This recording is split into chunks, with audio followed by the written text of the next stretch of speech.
Superfast news, आवाज जनसामान्यांचा। ट्रकची दुचाकीस जोरदार धडक।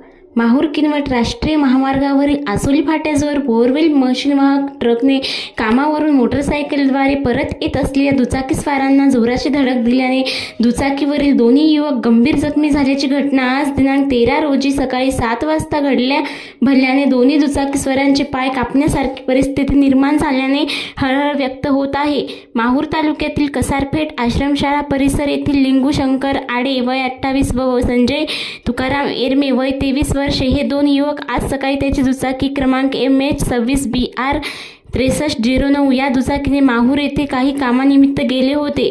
तेथून परत येत असताना सकाळी 7 वाजताच्या सुमारास माहूर किनवट राष्ट्रीय महामार्गावरील आसोली फाट्यानजीक वाई बाजारकडून माहूरकडे जात असलेल्या बोअरवेल मशीन वाहक ट्रकने त्यांना जोराची धडक दिली।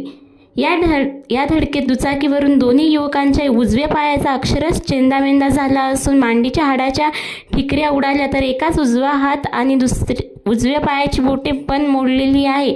रक्तस्राव मोठ्या प्रमाणात होत असल्याने डॉक्टर बिपिन बाभळे यांनी यवतमाळला रेफर करण्याआधी एकावर रुग्णवाहिकेत तर दुसऱ्या जखमीवर दवाखान्याच्या बाहेरच उपचार करून तात्काळ यवतमाळला हलविले।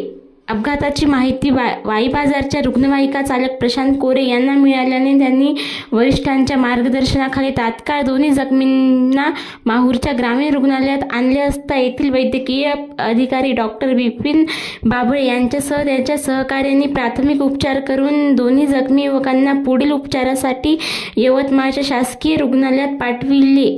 माहूरच्या ग्रामीण रुग्णालयाची 108 ॲम्ब्युलन्स अनेक दिवसापासून नादुरुस्त असल्याने सतत होत असलेल्या अपघातातील जखमींना बाहेरगावी उपचारासाठी पाठवण्यास अडचण निर्माण होत असल्याने माहूरच्या ग्रामीण रुग्णालयात 2 108 ॲम्ब्युलन्स द्यावी अशी मागणी होत आहे।